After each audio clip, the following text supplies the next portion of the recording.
নমস্কার, দেখছেন কলকাতা টিভি। আপনাদের সঙ্গে রয়েছি আমি ঋষিকেশ। সন্দেশখালীর সরবেরিয়ায় আবু তাহের মোল্লার তালাবন্ধ বাড়িতে সিবিআই আরো বিস্ফোরক খুঁজতে এলো এনএসজি কমান্ডো বাহিনী। বিস্ফোরক খুঁজতে ঘটনাস্থলে বম্ব স্কোয়াডও রয়েছে।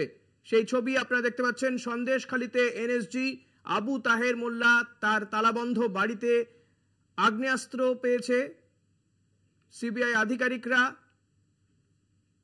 এই মুহূর্তে সেখানে এনএসজি কমান্ডো রয়েছে। যে ছবি আপনারা দেখতে পাচ্ছেন, সন্দেশখালীতে এনএসজি কমান্ডো বিস্ফোরক খুঁজতে এনএসজি রোবট নিয়ে আসা হয়েছে। সেই ছবি আপনারা এই মুহূর্তে দেখতে পাচ্ছেন। রিমোট চালিত রোবট দিয়ে তল্লাশি চালানো হবে। সন্দেশখালীতে বিস্ফোরক খুঁজতে এনএসজি রোবট। ভোটের আগে সন্দেশখালীতে উদ্ধার অস্ত্র। আজ গোটা দেশ জুড়ে দ্বিতীয় দফার ভোট গ্রহণ চলছে। গোটা দেশে 88টি লোকসভা কেন্দ্রের জন্য চলছে ভোট গ্রহণ। তারই মাঝে সন্দেশখালীতে আবু তাহের মোল্লা নামে এক ব্যক্তির বাড়ি থেকে বাড়ির মেঝে খুঁড়ে অস্ত্র উদ্ধার হয়েছে, বোমা উদ্ধার হয়েছে এবং বেশ কিছু বিদেশি অস্ত্র উদ্ধার হয়েছে বলে জানা যাচ্ছে সিবিআই সূত্রে। এবং এনএসজি কমান্ডো সেখানে নামিয়ে দেওয়া হয়েছে। সন্দেশখালীতে এনএসজি টিম, সিবিআই তল্লাশিতে উদ্ধার হয়েছে অস্ত্র। সঞ্জিত রয়েছে আমার সঙ্গে। সঞ্জিত, এই মুহূর্তে সেখানকার কি পরিস্থিতি? সঙ্গে বোম্বে স্কোয়াড এমনকি রোবটকে নামানো হয়েছে। তুমি জানো আজকে দুপুরে 11টা নাগাদ সিবিআই আধিকারিকরা যখন সিআরপিএফ এর জন নিয়ে যখন সন্দেশখালী সরবেরিয়া আগালাটি গ্রাম পঞ্চায়েতের মল্লিকপুর আবু তাহের মোল্লার বাড়িতে যখন আসে, সেই সময় তার বাড়িতে তালা মারা ছিল। কয়েকজন থাকলে চলে যায় এবং তালা ভেঙে যখন দেখে তার মেঝে খুঁড়ে বেশ কিছু বোমা এবং অস্ত্র উদ্ধার হয়েছে। এবং এই পরিমাণটা কি এখনো পর্যন্ত তদন্তকারীরা জানাচ্ছে না, কিন্তু আরো কোনো ওখানে মজুত করা আছে কিনা সক্রিয় বোমা, সেইটার জন্য ইতিমধ্যে তড়িঘড়ি কিন্তু এনএসজি কমান্ডোকে রাখা হয়েছে এবং এনএসজি কমান্ডো রোবটকে ব্যবহার করা হয়েছে, বোমা স্কোয়াডকে আনা হয়েছে, বাড়ি ঘেরাও রাখা হয়েছে এবং রোবট কে ব্যবহার করে তারা তল্লাশি জারি করেছে, বিশেষ করে মল্লিকপুরে।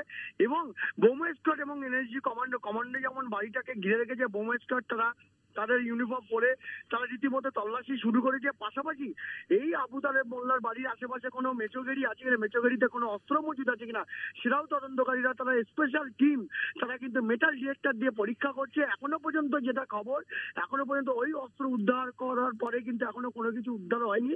কিন্তু সিবিআই সূত্রের খবর যেটুকু, যে অস্ত্র পাওয়া গেছে এই অস্ত্র বিশেষ করে বিদেশি অস্ত্র এমনটাই তারা বলছেন। পাশাপাশি বোম পাওয়া গেছে, বেশ কিছু বোমা মজুত করা ছিল।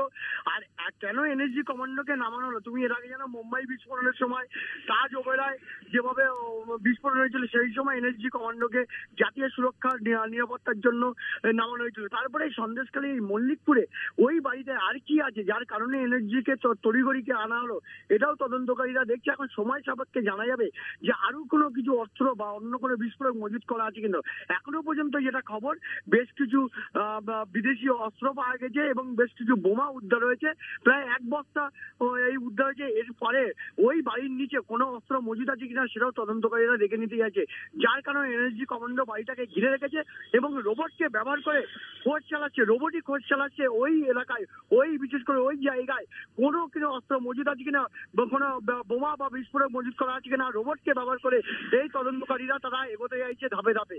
ঋষিকেশ, সঞ্জিত, যেটা জানতে চাইবো তোমার কাছ থেকে, এই আবু তাহের তিনি কি ওই বাড়িতে থাকতেন? দেখো, এই বাড়িতে মাঝে মাঝে থাকতেন, মাঝে মাঝে থাকতেন না এবং পাশাপাশি তিনি ওই মেচোগেরি ব্যবসার সঙ্গে জড়িত, যেটা স্থানীয় বাসিন্দারা তারা বলছেন। কিন্তু প্রশ্ন হচ্ছে যে সন্দেশখালী ঘটনার পর, অর্থাৎ শেখ শাহজাহান 55 দিন গ্রেপ্তারের পরে তারপরে সিবিআই যখন আদালতে দিয়েছে এই তদন্ত পান নিল, এই তদন্তের মধ্যে একের পর এক 16 তারিখের পরে বা চলতি মাসে 16 এপ্রিলের পর একের পর এক সন্দেশখালীতে একদিকে তল্লাশি, অন্যদিকে তদন্ত শুরু করেছে অভিযোগের ভিত্তিতে। কিন্তু এই আবু তাহের মোল্লা কে, এর পিছনে কাদের হাত ছিল, কোন শক্তি হাত ছিল, বা এর বাড়িতে কেনই মজুদ করে রেখেছিল, কারা রেখেছিল, এটাও কিন্তু তদন্তকারীরা পরিষ্কারভাবে জানাতে পারছে দিচ্ছেন না।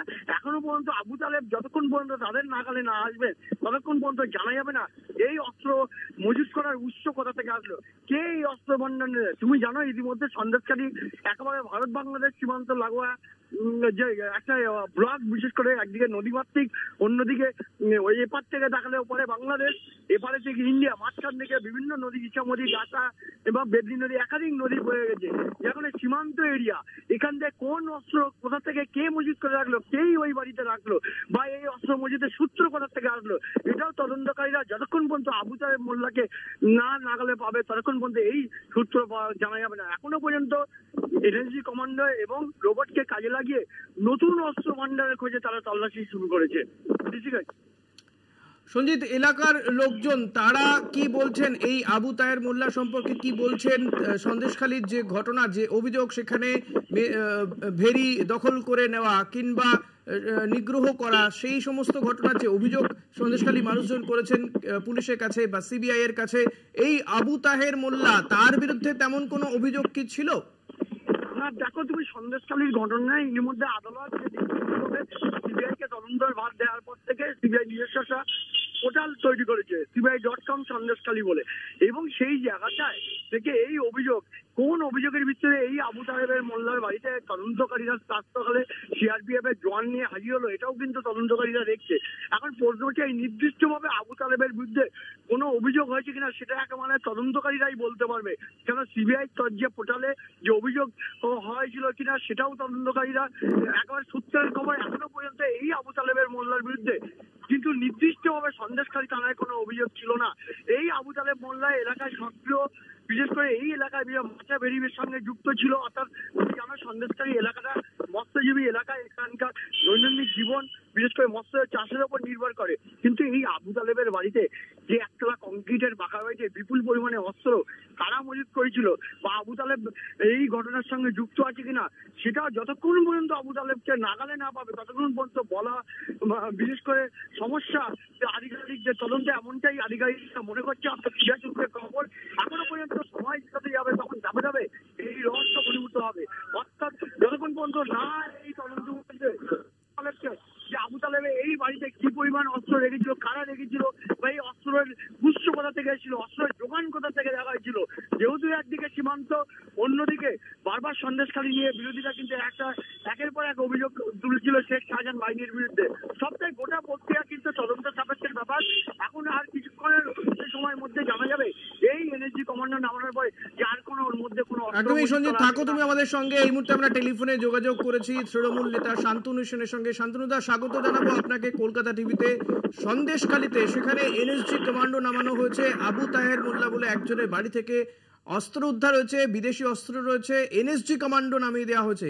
কিভাবে দেখছেন গোটা বিষয়টাকে?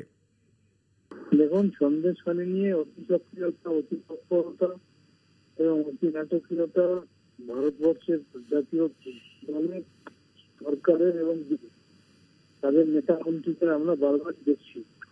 পুরো ঘটনাটাই বিজেপি সুপরিকল্পিত ভাবে করেছে এবং সন্দেশখালী নিয়ে বারবার নাটক এবং কিছু ঘটনা যেটা ঘটেছে তার জন্য আমাদের সরকার, আমাদের প্রশাসন, দোষীরা তৃণমূলের সাথে যুক্ত থাকা সত্ত্বেও তাদেরকে অ্যারেস্ট করেছে। কিন্তু তারপরেও বিজেপির বুথ লেভেলের নেতা থেকে স্বয়ং প্রধানমন্ত্রী যেভাবে সন্দেশখালী নিয়ে রাজনীতি করছেন, যেভাবে সন্দেশখালীর মানুষের সাথে টেলিফোনে কথা বলে প্রকাশ্যে সেই টেলিফোনে ক্লিপিং প্রচার করছেন, যেভাবে সন্দেশখালী থেকে একজনকে প্রার্থী করে সেখানে সেই নিয়ে নাটক করা হচ্ছে, এই সবটাই নির্বাচনের জন্য এই ধরনের জিনিসগুলো করা। এর আগে এই ধরনের ঘটনা, এই এনএসজি কমান্ডো নামানো হচ্ছে, সেটাও কি আপনি মনে করছেন যে নির্বাচনের জন্যই একটা কোথাও গিয়ে এই বিষয়টা ঘটানো হচ্ছে? ভারতবর্ষে বিজেপি শাসিত বহু রাজ্যে, বহু জায়গায় বহু অস্ত্র উদ্ধার হয়েছে। এই রাজ্যেও বহু বিজেপির মানুষ বহু জায়গায় তাদের বাড়িতে অস্ত্র পাওয়া গেছে। কটা জায়গায় কাছে এনআইএ বা কটা জায়গায় এনএসজি কমান্ডো গেছে, এটা সবার আগে বলেছে।